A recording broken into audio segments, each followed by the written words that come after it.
I got lost, couldn't find my way, and I guess there's nothing more to say.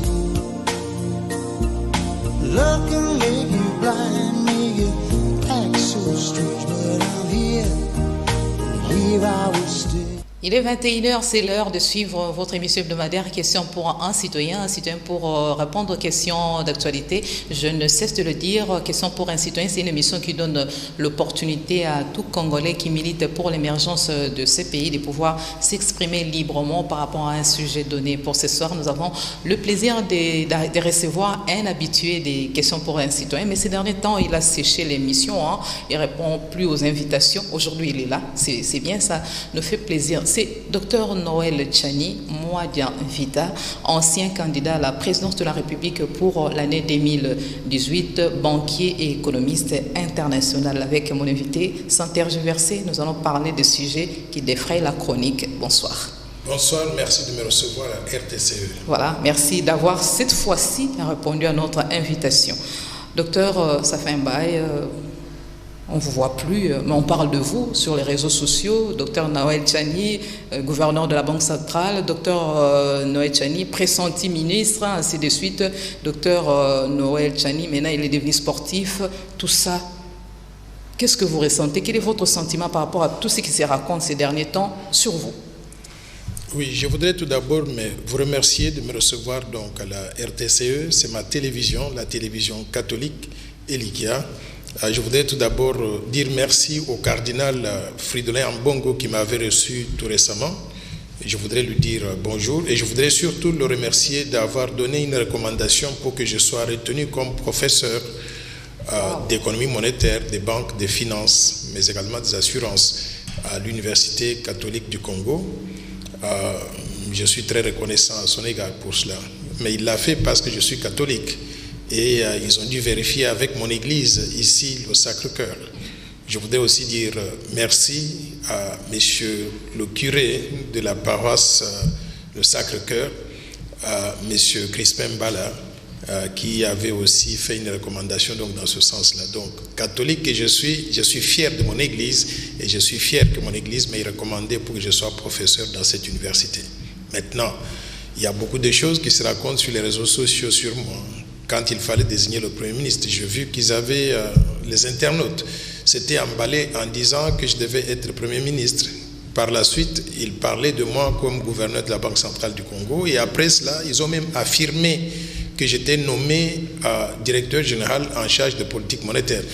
J'ai compris qu'il y a une connexion qui s'est créée entre moi et le peuple congolais. J'apprécie cela.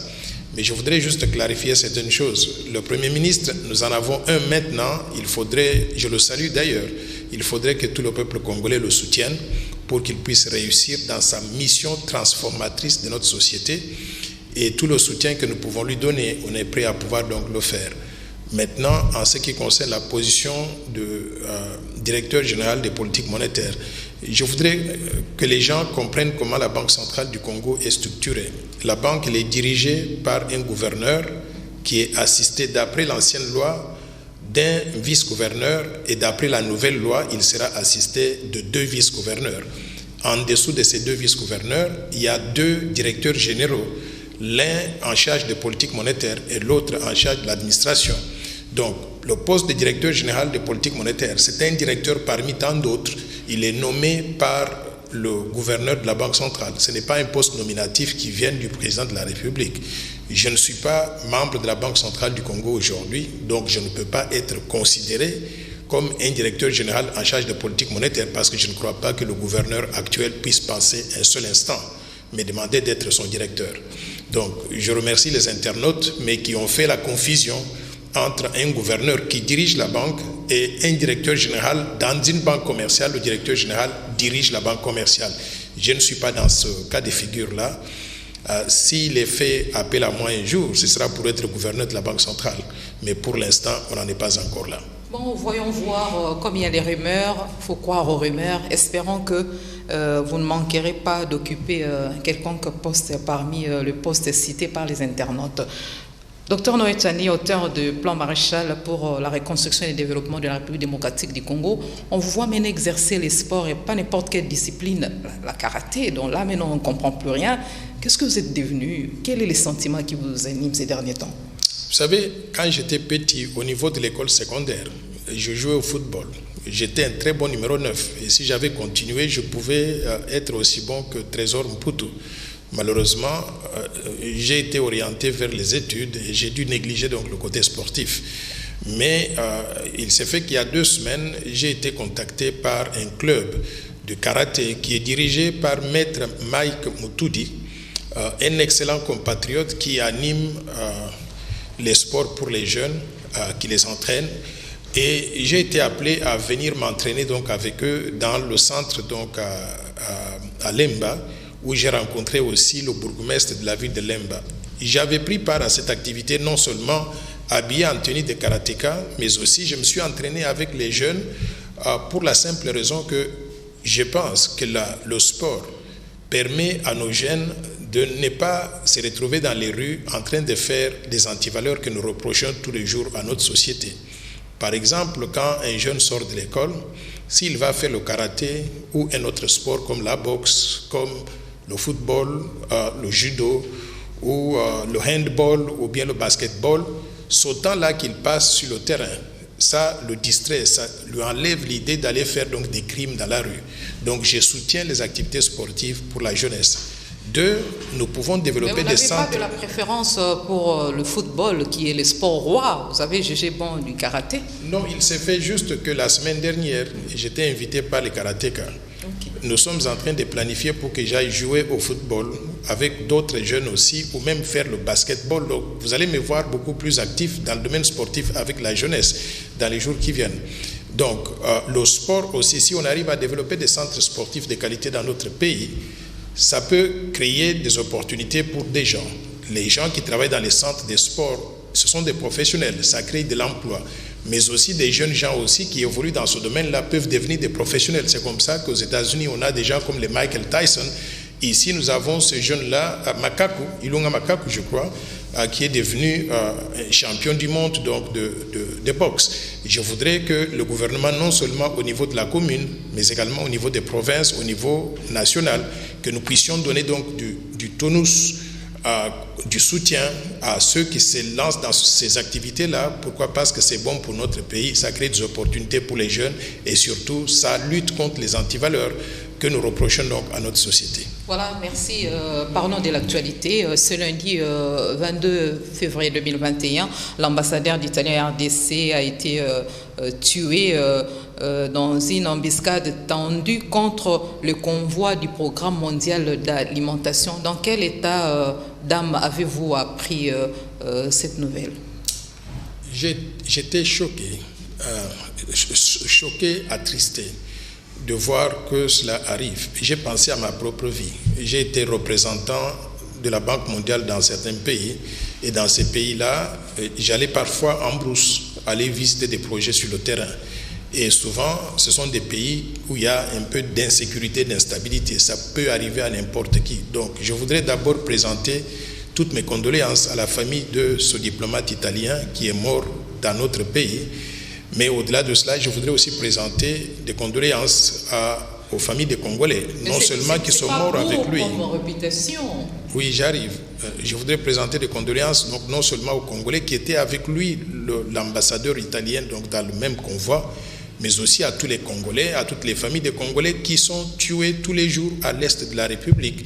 Nous devons cesser d'être cette République bananière où l'insécurité et la loi fait la loi donc, dans notre pays où les gens, les vies des gens ne sont pas prises donc, au sérieux. Je voudrais vraiment qu'on saisisse cette opportunité ici de la mort de l'ambassadeur pour attirer l'attention de la communauté internationale, pour qu'elle puisse mobiliser les ressources, non seulement les ressources, mais toutes les forces et les énergies, pour combiner cela avec la République démocratique du Congo, avec nos forces de l'ordre, pour que nous puissions lutter sérieusement contre l'insécurité à l'est de la République, parce que tout le monde peut y laisser la vie.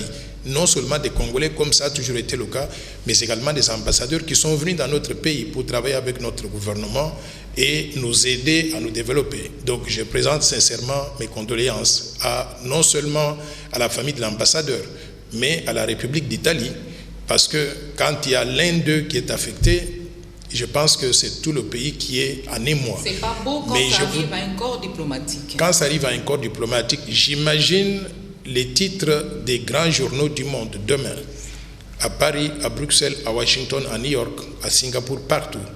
Il y aura des journaux qui vont dire « ambassadeur italien en République démocratique du Congo assassiné » sur la couverture.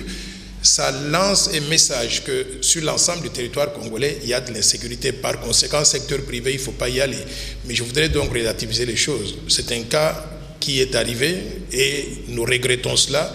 Il ne faut pas que nous soyons pénalisés en tant que pays à cause de cela. Nous devons par contre redoubler des efforts pour arriver à lutter contre l'insécurité, pour que non seulement les diplomates, les étrangers qui sont dans notre pays, mais aussi nos compatriotes qui vivent à l'est de la République soient sécurisés. Non, mais il paraît que les autorités de ce coin du pays n'étaient pas informées, sinon il aurait dit l'escorter. Comme un corps diplomatique peut se retrouver à l'est de la RDC au moment où on sait que le calme est précaire dans ce coin de pays, sans être escorté.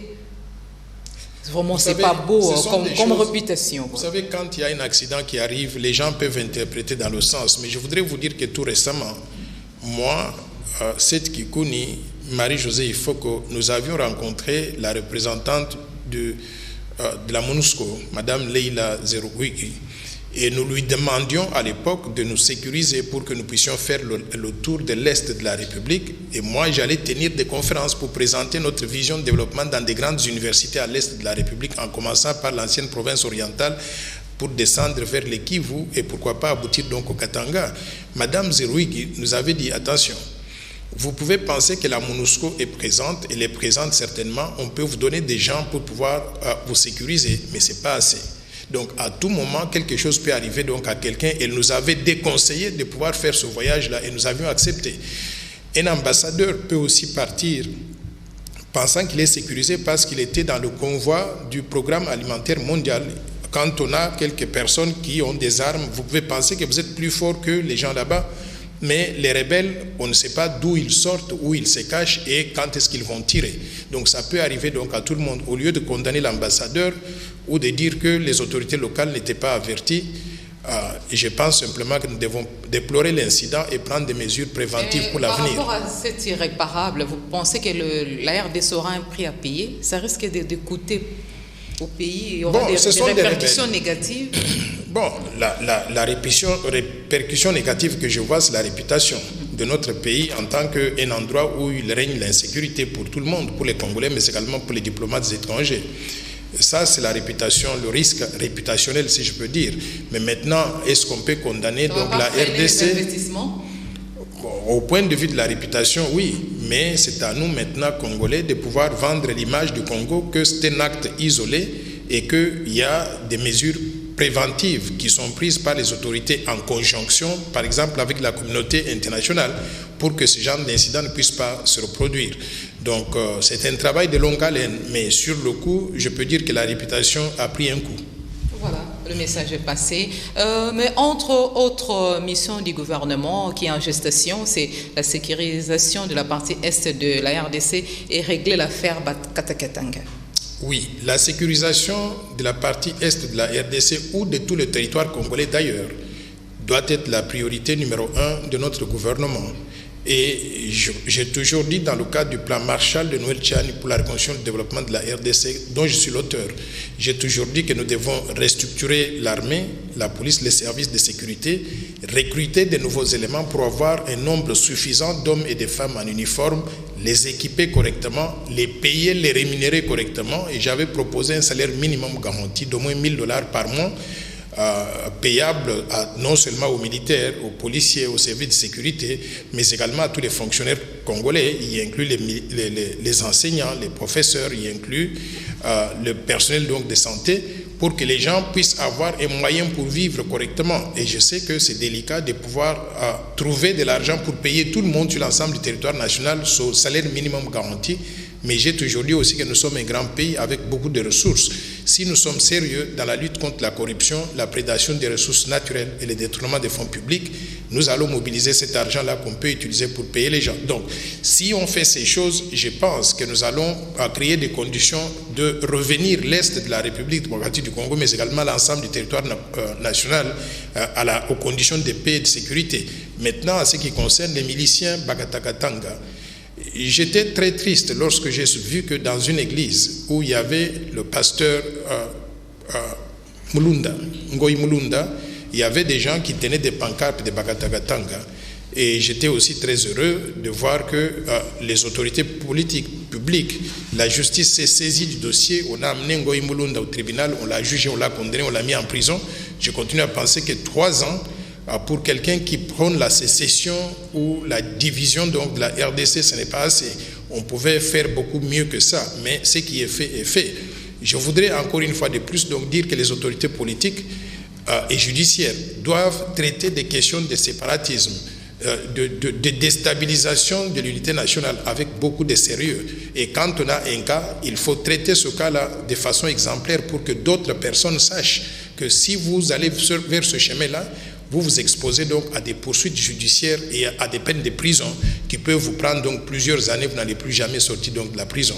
Donc je salue le fait qu'on a renforcé la sécurité au Katanga. J'ai vu qu'il y avait un envoi de près de 1600 gardes républicains.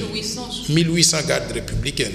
Et je pense que c'est déjà un bon début. S'il faut augmenter le nombre, il faut augmenter le nombre. Et je voudrais en profiter aussi pour saluer le fait que certaines des gardes républicaines qui devaient être dans les rues pour maintenir la paix, la sécurité ou aller faire face à des velléités de séparation et consorts, étaient immobilisés pour garder les fermes privées de Joseph Kabila. Je suis content qu'on a démobilisé ces fermes-là. On a retiré, j'espère, tout le monde, des gardes républicaines, pour les envoyer dans des casernes ou bien dans les endroits où on a besoin d'eux. Et j'ai compris qu'on a donné maintenant la sécurité policière à Joseph Kabila, qu'on puisse le protéger. En tant qu'ancien chef de l'État, il a droit à la protection policière, telle qu'est prévue dans la Constitution.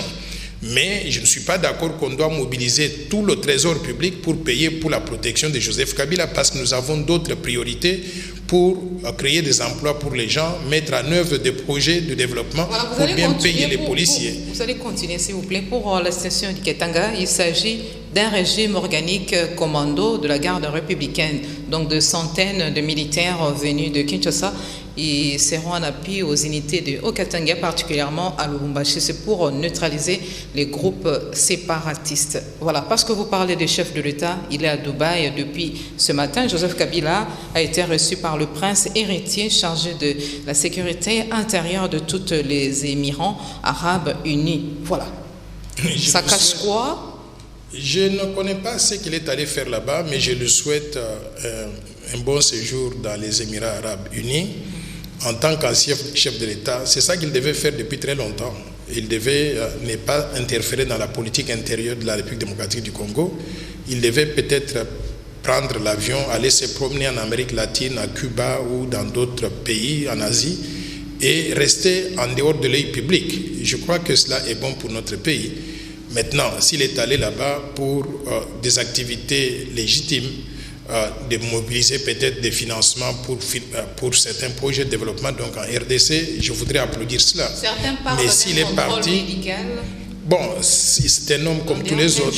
C'est un homme comme tous les autres. S'il est parti pour un contrôle médical, je lui souhaite donc un rapide rétablissement.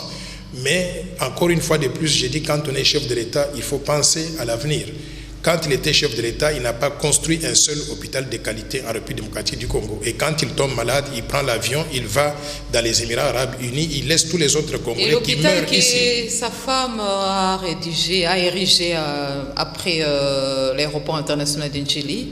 Je ne connais pas la qualité de cet hôpital, je ne l'ai jamais visité. Il y a un bâtiment impressionnant. Je voudrais dire simplement qu'en 18 ans de règne ici, il aurait pu construire plusieurs hôpitaux de qualité en République démocratique du Congo, de façon telle que tous les Congolais puissent avoir accès aux soins de santé de qualité et que tous les officiels congolais ne soient pas forcés d'aller se faire soigner à l'étranger comme il le fait aujourd'hui. Le fait qu'ils partent à l'étranger, ça veut dire qu'il avait échoué dans le domaine médical ici, qu'il n'a pas construit un système sanitaire de qualité où il peut se sentir à l'aise lui-même en tant qu'ancien chef de l'État. Mais à cela ne tienne, je voudrais lui souhaiter donc bon séjour dans les Émirats Arabes Unis. J'ai vu qu'il y a sur les réseaux sociaux des gens qui disent que peut-être il est parti avec un billet d'avion aller simple et qu'il ne va pas revenir. J'espère qu'il va revenir. Dégoûté par la classe politique, comme pensent certains, voilà. Et on sait qu'il était président, il a une vie après. Mais dégoûté par la classe politique, c'est lui qui a mis en place cette classe politique-là. Donc tous ces hommes-là, dont on connaît les noms, je ne vais pas citer donc leurs noms, ils sont allés à l'école du kabylisme. Donc c'est lui qui les a entraînés à devenir médiocres comme ils sont aujourd'hui. Donc s'il est dégoûté, peut-être qu'il a réalisé qu'il a échoué en tant qu'ancien chef de l'État. En 18 ans, il n'a pas réussi à mettre en place une classe politique de qualité. Vous savez, la qualité d'un leader politique, d'un président de la République, c'est de former la succession. Et si aujourd'hui, après qu'il soit parti du pouvoir, dans son regroupement politique, le PPRD ou bien le Front commun pour le Congo, on ne trouve personne de qualité. C'est que lui-même, en tant qu'ancien président, il a échoué à pouvoir former cette succession de qualité au niveau des leaders politiques. Voilà, parce que là, comme vous semblez le dire, on sent qu'il y a des problèmes au niveau de proches de Joseph Kabila. Il y a Kalev qui est poursuivi, débuté à des poursuites judiciaires. C'est pas un acharnement ou chasse aux sorciers, on ne sait pas. Matata Pogno, l'IGF aussi les tient à l'œil. Tout ça, ça n'a pas semblé chanter Joseph Kabila et voilà. Non, pas du tout. Ce n'est pas un acharnement du tout. Nous prenons l'état de droit. Pour qu'on ait un état de droit fonctionnel, il faut que tout le monde soit tenu responsable de ses actes. Quand on est au pouvoir et on a un certain comportement, il faut savoir que peut-être après le pouvoir, on va vous demander des comptes, des explications. Dans le cas de Kalev ou d'autres autorités comme lui-même, le président Kabila ou bien John Numbi, on a entendu les révélations qui sont faites par les policiers, comment on a tué Floribert Chebeya et M. Bazana. Et c'est tout à fait inadmissible. Comment est-ce que des individus peuvent préméditer un crime aussi odieux, ôter la vie à d'autres citoyens et penser qu'ils vont rester donc comme ça éternellement avec impunité et on ne va pas leur demander des comptes. Donc moi je pense que ce qui arrive à M. Kalev, je ne connais pas les détails de ce qu'on lui reproche, mais je pense qu'il doit être un citoyen exemplaire, il doit accepter d'aller au tribunal. Il doit entendre ce qu'on lui reproche, il doit se justifier. S'il se justifie et qu'on trouve qu'il est innocent, on va le libérer. Mais si on le trouve qu'il est coupable, il faut qu'il soit traité comme tout autre citoyen. Au-delà de cela, maintenant, il y a des gens comme M. Matata. M. Matata, il y a eu un service spécialisé de la République démocratique du Congo, l'inspection générale des finances. Et je voudrais saluer ce que ce service-là est en train de faire pour pouvoir mobiliser plus de ressources à l'intérieur.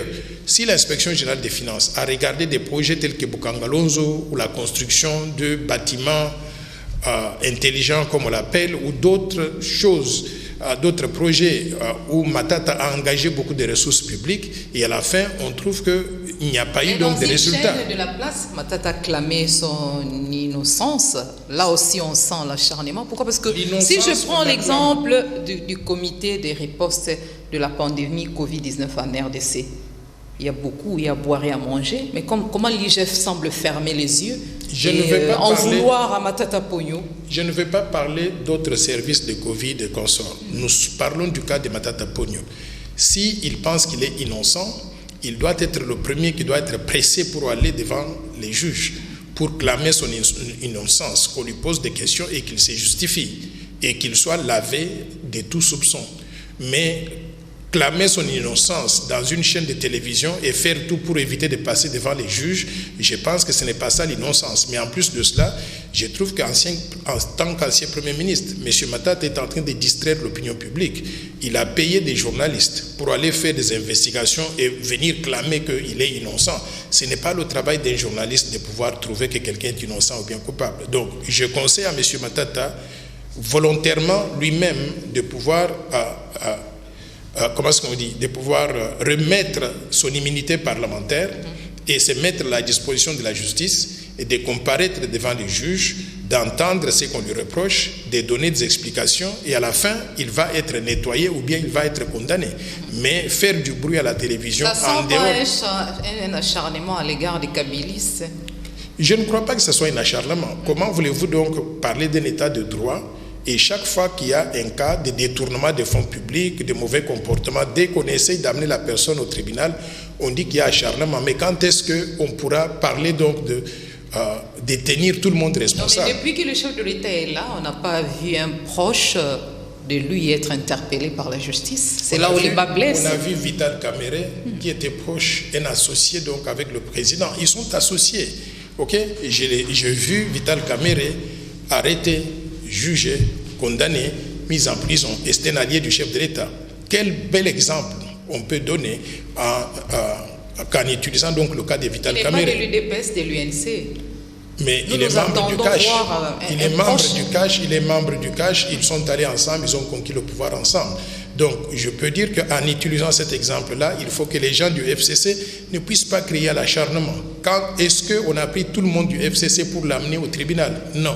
On a sélectionné des gens et il y a des allégations très graves. Il faut que ces gens-là acceptent de se faire justifier, de se justifier devant donc les juges. Et après, on va déterminer s'ils sont innocents ou bien coupables. Voilà, merci pour cet éclairage et nous allons évoluer. Le Premier ministre Jean-Michel Sama a démarré avec les consultations aujourd'hui, 22 février 2021, pour la formation du gouvernement. Il a commencé avec la FDCA de Bati Lukwebo, qui semble être la deuxième force politique du pays, d'autant plus qu'ils ont plus de députés nationaux, députés provinciaux, pourquoi pas des sénateurs élus. Votre opinion, quels commentaires faites-vous, parce qu'on attend le gouvernement qui est en gestation? Les consultations ont démarré aujourd'hui. Oui, je voudrais saluer ces efforts-là qui sont menés par l'actuel Premier ministre pour constituer un gouvernement. Et je n'ai pas de leçons à donner au Premier ministre, mais si j'avais des suggestions donc à faire, c'est qu'il faut que les consultations ne se limitent pas à ces groupes parlementaires-là simplement, parce que nous voulons un gouvernement de large consensus, si je peux dire un gouvernement d'union nationale, qui répond à l'esprit, à la lettre donc de l'union sacrée. L'union sacrée ne s'est pas limitée simplement aux groupes parlementaires. Donc il faut leur réserver quelques postes, mais moi je pense qu'il faut ouvrir les portes pour englober tout le monde. Et je voudrais surtout qu'on puisse regarder la méritocratie, la technicité, la technocratie, qu'on voit des gens qui sont capables d'apporter de la valeur. On ne peut pas simplement laisser le pays géré par quelques troubadours politiques qui font trop de bruit, mais à la fin de la journée, qui ont peut-être très peu de choses à ajouter. Donc, je veux que le Premier ministre ouvre les portes pour inclure aussi donc les autres. Au-delà de cela, je voudrais conseiller au Premier ministre de ne pas retomber dans le piège de Ilunga Ilunkamba, qui nous avait donné un gouvernement de 67 ministres budgétivores, pléthoriques, inefficaces, voués à l'échec donc dès le départ. Nous vivons une période, si je peux dire donc d'austérité financière, c'est-à-dire que le pays n'a pas beaucoup de moyens. Les réserves de la Banque centrale sont environ de 500 millions de dollars aujourd'hui. C'est très peu d'argent. Parlez-nous un peu, parce que vous en parlez déjà, parlez-nous un peu de l'effectif du gouvernement, de l'union sacrée, ainsi que le profil des ministres. Voilà, moi je voudrais recommander sincèrement qu'on ait un gouvernement réduit. Un gouvernement qui a au maximum, je dis bien au maximum 25 ministres. Au maximum 25 ministres, c'est largement suffisant. Pourquoi? Parce que quand vous regardez des pays comme les États-Unis d'Amérique, qui sont 4 fois plus grands que la République démocratique du Congo, ils ont 16 ministres. Le gouvernement allemand, ils ont 19 ministres. Je pense qu'en France, ils sont dans les environs de 19 ou de 17.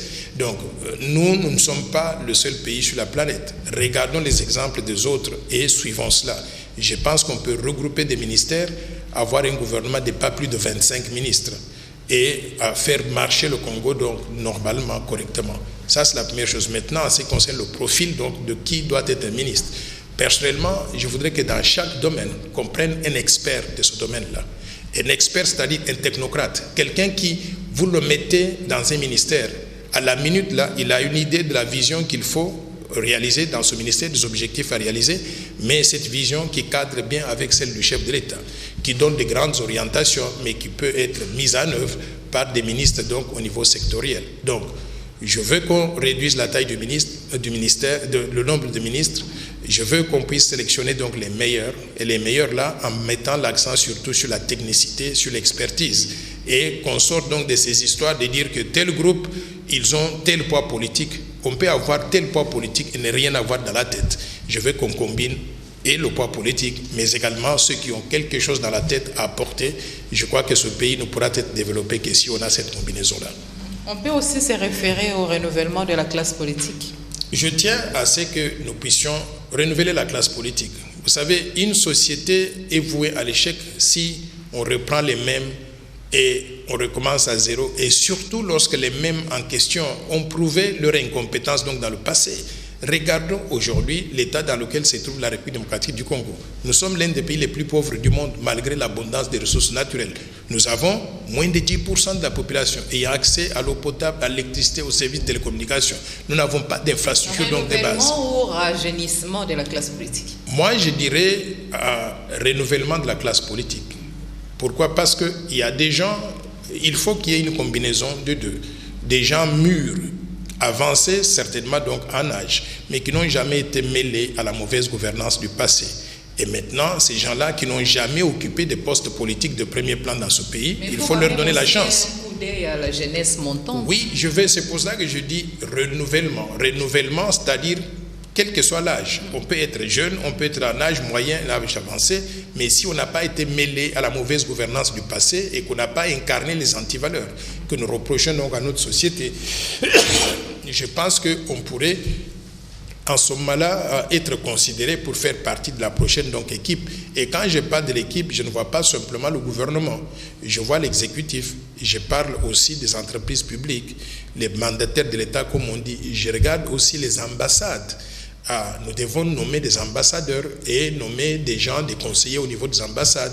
Donc, tous les postes nominatifs où le président de la République a un pouvoir de décision, de nomination, il faudrait qu'on puisse penser donc à ces critères-là. Merci, les messages passés. On le disait, le chef du futur gouvernement a démarré, a donné le go des consultations ce mardi 22 février 2021. Mais on ne sait pas, ça va se passer comment. Démarrer avec les consultations maintenant, ça va aller jusqu'où? Vous ne trouvez pas que c'est un peu faire passer du temps au moment où la population croupit dans la misère, les calvaires récents précédents, on voyait inflation, nous sommes privés d'eau et d'électricité, il y a un problème des infrastructures, surtout dans le coin et recoin de la capitale, voire même dans les provinces, ainsi de suite. Ça ne va pas traîner les pieds, il ne va pas traîner les pieds quand il donne le go de consultation aujourd'hui même. Non, le Premier ministre, il faut savoir qu'il vient à peine d'être désigné. Donc, il fait le maximum pour atteindre la vitesse de croisière dans la mise en place donc, de la nouvelle équipe. Donc, mais il faut lui donner le temps aussi de consulter les gens. Consulter les gens parce que s'il sortait le gouvernement le jour suivant, tout le monde va se plaindre, il ne nous a même pas écoutés, il n'a pas tenu compte de nous. Donc moi je pense qu'il faudrait faire le plus rapidement possible des consultations, le plus large possible, ne pas se limiter au groupe parlementaire. La population est impatiente. Moi, je voudrais dire au Premier ministre, ne travaillez pas 8 heures par jour. Travaillez 24 heures sur 24 heures. Le travail que vous pouvez faire donc dans un mois, faites-le donc dans une semaine et sortez-nous le gouvernement le plus rapidement possible. Mais après avoir écouté tout le monde, non seulement les politiciens, non seulement les députés et les groupes parlementaires, non seulement les sénateurs, mais écoutez aussi la société civile, écoutez les technocrates, écoutez aussi les anciens candidats à la présidence, parce qu'ils ont une vision à mettre en œuvre pour améliorer les conditions sociales donc, de tout le peuple congolais. Donc il faudrait tenir compte de tout ce monde-là. Quel commentaire sur le profil du Premier ministre? Il est déjà là. Mais n'empêche qu'on en parle. Maintenant c'est trop tard. Je ne peux plus commenter sur ça parce que nous l'avons déjà. Que je commente, que je ne commente pas, ça ne va plus changer quoi que ce soit. Moi, tout ce que je dis, c'est que je lui souhaite bonne chance. Il faut qu'il fasse le maximum pour que le Congo redémarre. Et il a ce poids-là sur ses épaules. J'espère qu'il sera en mesure donc de soutenir ce poids. Et une chose que je trouve assez intéressante, c'est que ce Premier ministre est le contraire donc de son prédécesseur. Son prédécesseur était vieux, fatigué, il manquait d'énergie. 79 ans? Je ne connais pas son âge. Oui, je crois, vieux, fatigué, il manquait d'initiative, il ne bougeait pas du tout. Et ce Premier ministre paraît être jeune. Pour l'expertise. Et ici, les jeunes, on voit inexpérimentés politiquement. Bon, c'est possible qu'il n'ait pas autant d'expérience que l'ancien Premier ministre.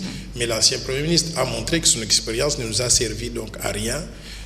Moi, je pense qu'on peut combler le vide de l'inexpérience de ce jeune Premier ministre en lui trouvant maintenant donc des ministres qui soient un peu plus expérimentés dans tous les domaines et qui soient en mesure de faire une équipe bien équilibrée, capable de délivrer donc les résultats sur le plan du développement économique et social au profit du peuple congolais. Le futur gouvernement, vous le voyez?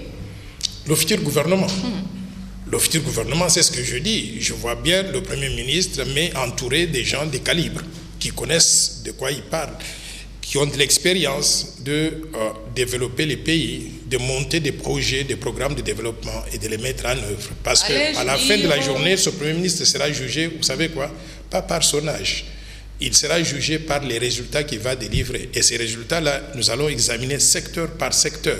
Donc c'est à lui de choisir maintenant des gens qui ont la capacité de mettre en œuvre des programmes dans chaque secteur pour que le peuple congolais retrouve son compte donc, dans la gestion du pays. Allais-je dire, le gouvernement futur, vous le voyez mobiliser les recettes, tenant compte de mobiliser plutôt les recettes connaissant l'environnement congolais? L'environnement, il est malsain, il est mauvais. Et moi, je dis toujours que le chef a quelque chose donc, à donner comme impulsion à son équipe.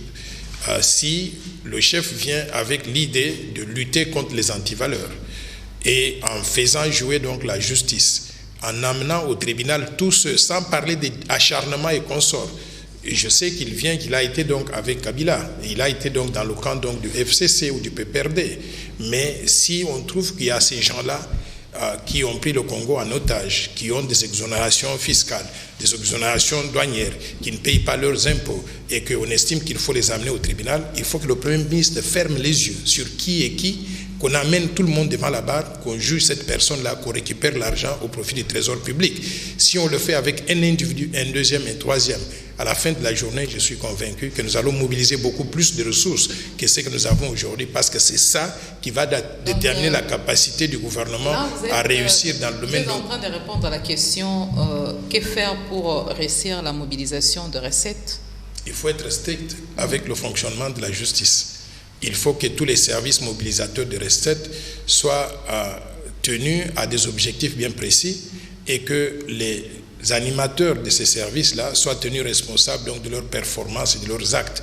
Et qu'on n'ait aucune patience, aucune tolérance pour les gens qui ne travaillent pas ou les gens qui sont malhonnêtes. Donc si on fait ces choses-là, moi je pense que nous allons mobiliser beaucoup plus de ressources que ce que nous avons aujourd'hui. Mais je voudrais aussi que le Premier ministre donc, réalise une chose, c'est que la mobilisation des ressources ne va pas se limiter simplement à l'intérieur. Elle doit viser aussi l'extérieur, les bailleurs de fonds, bilatéraux, multilatéraux des institutions internationales.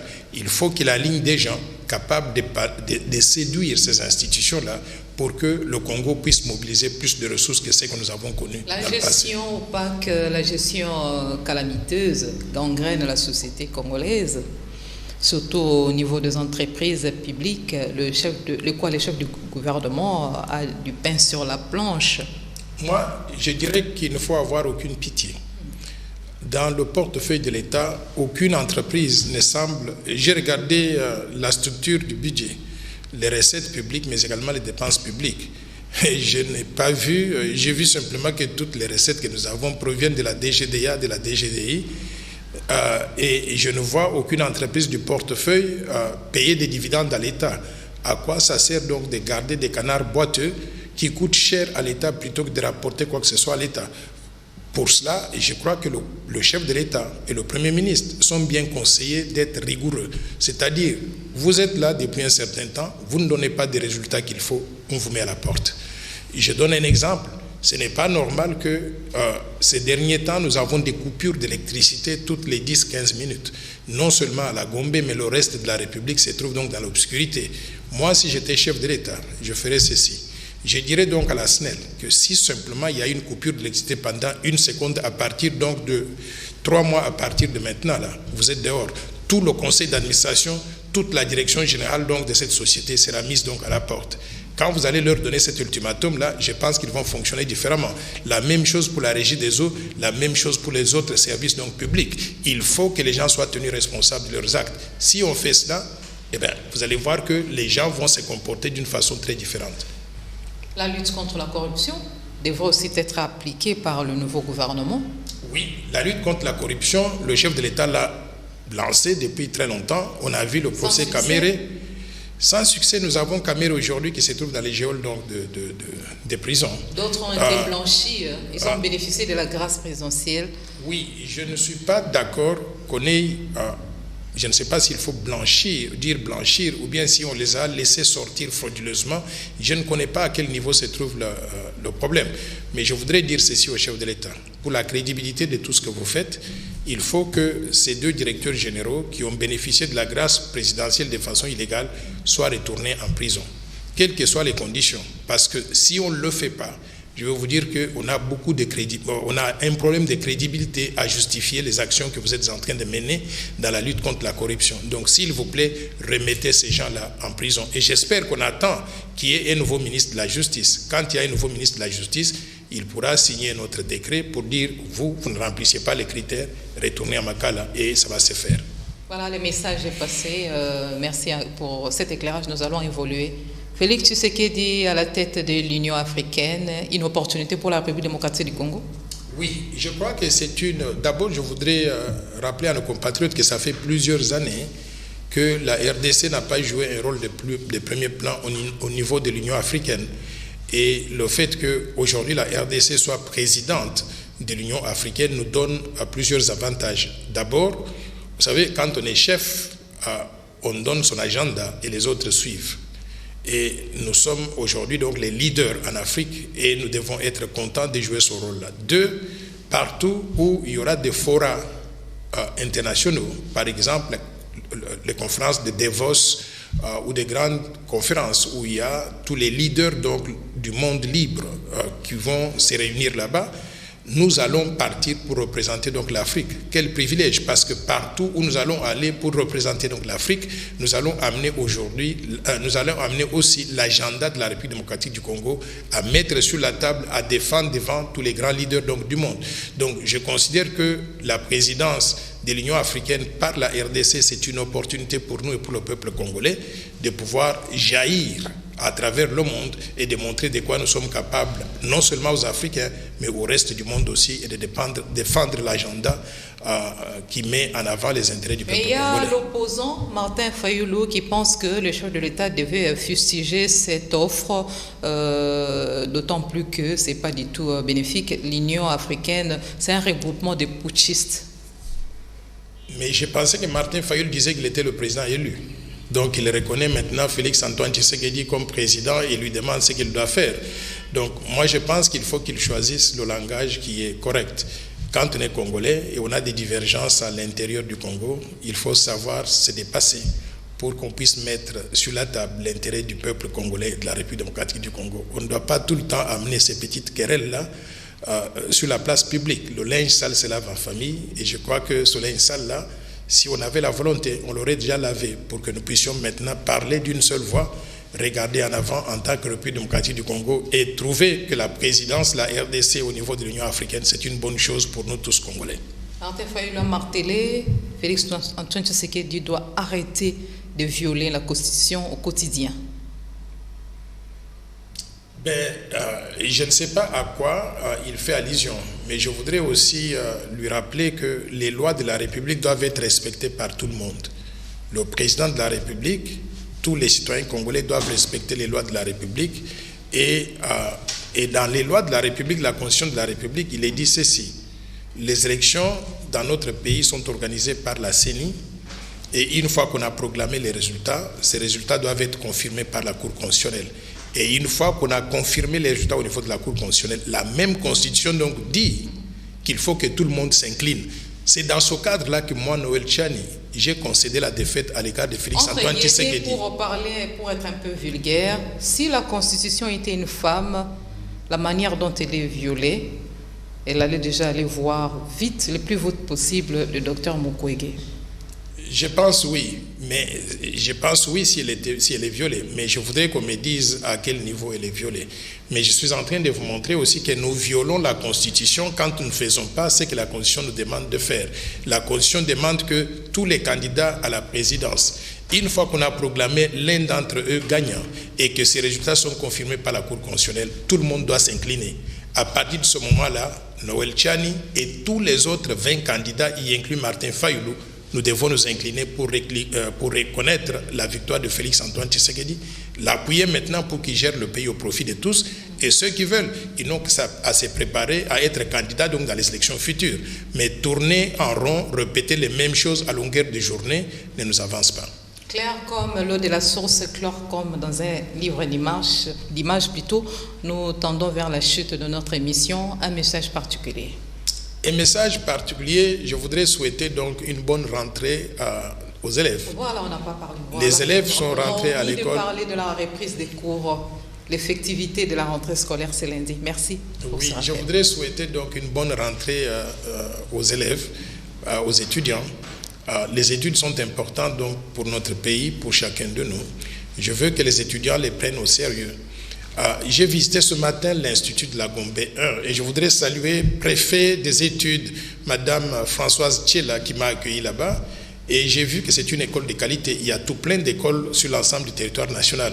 Mais j'insiste sur une chose, ce n'est pas parce qu'on a recommencé les cours qu'on doit oublier les gestes barrières. La maladie, elle est là. Je demande aux élèves, aux étudiants, de garder à l'esprit les gestes barrières.